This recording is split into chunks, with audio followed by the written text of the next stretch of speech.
uniknya begini. Orang Kristen itu punya kitab yang jumlahnya 2, yaitu Perjanjian Lama dan Perjanjian Baru. Perjanjian Lama itu bukan kitabnya orang Kristen eksklusif. Itu kitabnya Ariel Sharon, kitabnya Benyamin Netanyahu, kitabnya rabi-rabi Yahudi yang sampai sekarang masih berlaku. Ini kitab Yahudi dan kitab Kristen sama. Jadi problemnya di mana? Problemnya adalah pada penafsiran.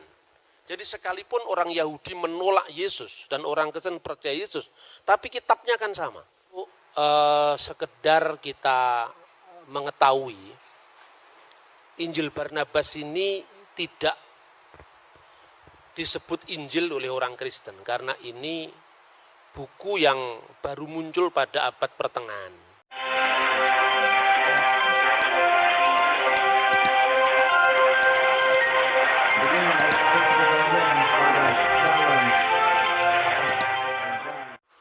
Saudara-saudara, terima kasih untuk kesempatan yang diberikan kepada saya secara khusus untuk menelaah mengenai naskah yang disebut The Gospel of Barnabas, Injil Barnabas.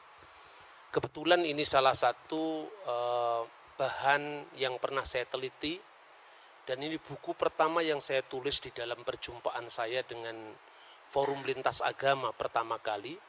Terbit sudah cukup lama, tahun 1990-an. Waktu saya masih kuliah di semester terakhir. Jadi saya menulis tentang buku ini, dan sampai sekarang enggak tahu sudah cetak ulang yang ke berapa belas kali. Buku ini diterbitkan oleh Yayasan Andi Yogyakarta. Isinya adalah telaah kritis atas Injil Barnabas, asal-usul, historisitas, dan isinya. Nah, untuk sekedar kita mengetahui, Injil Barnabas ini tidak disebut Injil oleh orang Kristen, karena ini buku yang baru muncul pada abad pertengahan. Dari mana kita tahu itu? Yang pertama, bahasa-bahasa yang berlaku pada zaman Yesus itu bahasa Ibrani, bahasa Yunani, bahasa Aramaik, dan bahasa Latin. Kalau Bapak Ibu melihat, tidak usah baca Perjanjian Baru. Baca Yosefus, tulisan ahli sejarah abad pertama Yahudi. Baca Cornelius Tacitus, seorang senator Romawi dan ahli hukum Roma pada abad pertama. Tentu problematik agama itu antara sejarah dan pewahyuan. Karena setinggi apapun orang Kristen menganggap Perjanjian Baru itu adalah firman Tuhan, tetapi itu kan tunduk pada hukum sejarah. Bahwa kalau benar-benar kitab-kitab itu berasal dari abad pertama, tentu bahasanya ya bahasa yang dipakai oleh orang abad pertama. Kalau kita bicara tentang Mahapatih Gajah Mada, dan Anda melihat dokumennya ternyata berasal di zaman Mataram pakai bahasa Jawa Kromo Inggil, tentu itu bahasa zamannya Yosodipuro atau Ronggowarsito. Zamannya Gajah Mada bahasa Jawa kuno yang belum mengenal tataran Kromo Ngoko, misalnya. Begitu juga ketika kita membaca sejarah Yesus atau historical Jesus, tentu Yesus tidak mungkin berbicara pakai bahasa Itali seperti yang disebut dalam Injil Barnabas. Karena bahasa Itali waktu itu belum ada. Bahasa Itali adalah perkembangan atau bentuk baru dari bahasa Latin yang kira-kira baru muncul pada abad ke-10 Masehi. Seperti bahasa Indonesia, ejaan yang disempurnakan zamannya Pak Yus Badudu, tentu tidak mungkin Anda paksakan untuk memahami zaman kerajaan Sriwijaya. Nah, ini satu contoh.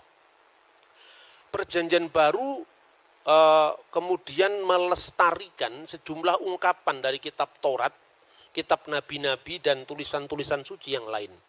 Jadi ini uniknya begini, orang Kristen itu punya kitab yang jumlahnya 2, yaitu Perjanjian Lama dan Perjanjian Baru.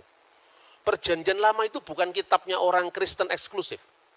Itu kitabnya Ariel Sharon, kitabnya Benyamin Netanyahu, kitabnya rabi-rabi Yahudi yang sampai sekarang masih berlaku. Jadi kalau saudara membaca Perjanjian Lama, tidak usah cari penerbit Kristen yang namanya United Bible Society. Anda bisa mencari terbitan Yahudi, misalnya ini Humasi Torah Im Targum Om Kelos. Ini orang Yahudi yang punya. Ini kitab Taurat, ya. Kitab Taurat dengan terjemahan kata per kata, terjemahan samping pakai bahasa Aramaik. Bahasa Aramaik itu bahasa Suryani, bahasa yang dipakai oleh Yesus. Misalnya, ini kitab Taurat bagian yang pertama. Bershit bara Elohim et hasamayim ve et saaret. Vihaaret hayyetah tohu wa puhu wa hosek alfene tehom ve ruah Elohim merakefet alfene hamayim. Wa yomer Elohim yehiur wa yehiur. Ini kitab Yahudi dan kitab Kristen sama. Jadi problemnya di mana? Problemnya adalah pada penafsiran. Jadi sekalipun orang Yahudi menolak Yesus dan orang Kristen percaya Yesus, tapi kitabnya kan sama. Ini yang namanya kitab Taurat dalam bahasa aslinya, yaitu bahasa Ibrani. Kita memiliki kitab semacam ini ada yang usianya lebih dari 2000 tahun. Yaitu yang disebut penemuan The Dead Sea Scroll. Anda kalau belum sempat ke Yerusalem, silakan Anda datang ke Malang, saya punya The Museum Cafe yang mengkoleksi replika naskah-naskah kuno selama ribuan tahun sampai sekarang masih ada di Malang. Misalnya Taurat Samaria, kemudian Masoretik ini Tauratnya Yahudi, lalu Perjanjian Lama Kristen ada yang terbitan Yahudi, ada terbitan Kristen, ada yang terbitan dari Lebanon, terjemahan kata per kata dalam bahasa Arab. Misalnya teks tadi itu dibaca kalau di Lebanon setelah Bereshit bara Elohim et hasamayim ve et saaret diterjemahkan fil badi'i khalaqallahu samawati wal ard dan seterusnya, kata demi kata. Dan itu pertama yang disebut Perjanjian Lama. Nah, sekarang untuk Perjanjian Baru itu tertulis asli dalam bahasa Yunani Koine. Kenapa kok Yunani Koine? Karena pada zaman abad pertama itu seperti dicatat misalnya di dalam teks-teks suci Injil maupun catatan-catatan sejarah sejaman seperti Yosefus, di mana Kristus berkarya, itu di tempat yang dinamakan Derek Hayam, Aver Hayarden, Gelil Hagoyim. Daerah yang disebut jalan laut itu laut tengah yang namanya Mediterranean Sea. Itu disebut Via Maris dalam bahasa Latin. Yang kedua, Aver Hayarden, seberang sungai Yordan. Konon pada abad-abad sebelum Masehi, itu salah satu bagian dari jalan sutra dari Yordan menuju ke Asia Tengah dan akhirnya ke Nusantara. Dan Gelil Hagoyim, Galilea wilayah bangsa-bangsa. Karena itu maka komunitas zaman Yesus itu komunitas yang sangat beragam, multicultural, multilingual. Satu contoh, ketika orang Kristen membaca teks Perjanjian Baru diawali dengan Biblos Genesios Yesus Kristus. Teks ini dalam bahasa Yunani karena bahasa Yunani adalah bahasa internasional waktu itu. Tetapi dalam bahasa Ibrani Sefer, Toledot, Yesua, Hamasiah, ben David, ben Abraham. Kitab Milati Yesu Al-Masih, Ibnu Dawud, Ibnu Ibrahim misalnya. Jadi semua bahasa itu dipakai di Timur Tengah, makanya disebut Gelil Hagoyim, Galilea wilayah bangsa-bangsa. Murid-murid Yesus sendiri namanya juga nama-nama asing banyak. Jadi tidak dibayangkan bahwa Yesus itu semua bahasa Ibrani, tidak. Itu contoh, Petrus itu satu orang namanya 3. Petrus itu bahasa Yunani artinya batu karang, Petra, ya. Kemudian Simon itu bahasa Ibrani, Kefas itu bahasa Aram. Saudaranya Petrus namanya Andreas, itu bahasa Yunani. Ponakannya Petrus namanya Markus. Ponakannya Barnabas dan itu masih saudaranya dan istrinya Santo Petrus. Itu namanya Markus, nama Latin seperti nama Kaisar Marcus Aurelius. Makanya ketika Yesus mendapatkan kitab gulungan Nabi Yesaya di dalam sinagog atau di dalam rumah ibadat Yahudi, pasti dia membacanya pakai bahasa Ibrani. Ruah Adonai alai, roh Tuhan ada padaku. Tapi ketika dia bercakap-cakap dengan para murid, dia pasti dalam bahasa Suryani. Karena itu bahasa dipakai setelah pembuangan dari Babel. Misalnya kata Maranatha, Tuhan kami datanglah. Talitakum, kum itunya bangunlah, wahai anak bangunlah. Seperti bahasa Arab juga kum. Ya ayuhal muddasir. Kum dan seterusnya kan. Artinya bangunlah. Sama dengan bahasa Arab kum. Etfata, Evata artinya terbukalah. Iftah bahasa Arabnya. Karena memang bahasa Arab, Ibrani dan Aramaik itu satu rumpun. Nah, kalau seorang lahir dari masyarakat Jawa seperti saya, Nama saya itu 3 bahasa. Artinya peradaban saya sebelumnya memang sudah dimasuki pengaruh Hindu, pengaruh Buddha dengan bahasa Sanskertanya, pengaruh Arab dengan yang dibawa oleh Islam, tapi Jawa sih tidak hilang. Bambang itu bahasa Jawa. Nur itu bahasa Arab. Sena itu bahasa Sanskerta. Saya harus mengaku bahwa inilah warisan keberagaman saya. Karena saya orang Jawa.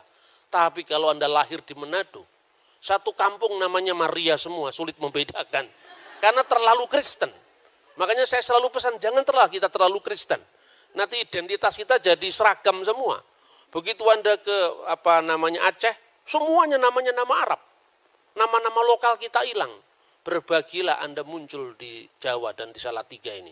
Karena nama kita tetap Bambang, ya Romo Bambang ini. Dari gereja ortodok.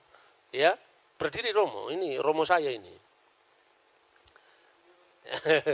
Ini gereja ortodok, jadi jangan kaget. Gereja ortodok ya pakai pakai jenggot, pakai jambang seperti saya begini kalau gereja ortodok. Cuman karena Romo Bambang ini mungkin karena nggak tumbuh aja.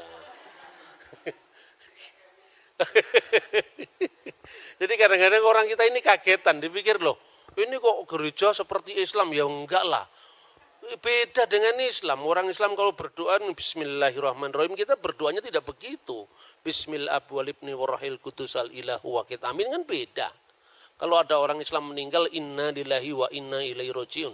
Kalau orang Kristen Ortodok meninggal, intikala ila amjati samawat, beda.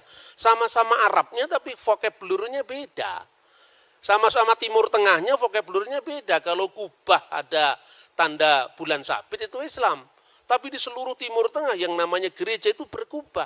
Nah, jadi dengan demikian jelas bahwa bahasa itu semua dipakai. Maka Yesus disebut Yesus Kristus, Yeshua HaMashiach, atau Yesus Mesiha, itu semua dipakai di Timur Tengah. Makanya ketika Yesus bicara dengan Pilatus, pasti bahasanya bahasa Yunani.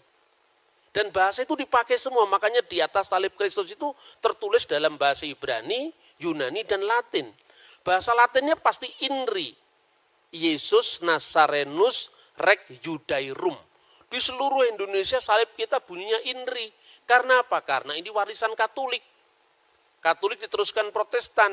Protestan diteruskan anak cucunya, Pentakosta, Karismatik. Ya, semua kalau Anda pergi ke Salatiga di Satya Wacana pasti salibnya INRI. Karena apa? Ini warisan Latin. Tapi kalau Bapak Ibu pergi ke Turki, ya ada 7 jemaat kuno itu di Efesus ini, Pak Ketua Yayasan Hidayah Bangsa sering ke sana. Anda lihat salib-salib itu kan bunyinya INBI, bahasa Yunani. Yesus, Ho Nasorios, Ho Basilios, Yudaion. Kalau di Yerusalem itu pakai Jerusalem Cross yang persegi kayak palang merah itu. Itu biasanya tertulis Yeshua Hanaserat Melek Yehudim, pakai bahasa Ibrani. Nah, bahasa-bahasa ini pada abad pertama. Makanya disebut Yesus berkarya di Galilea, wilayah bangsa-bangsa.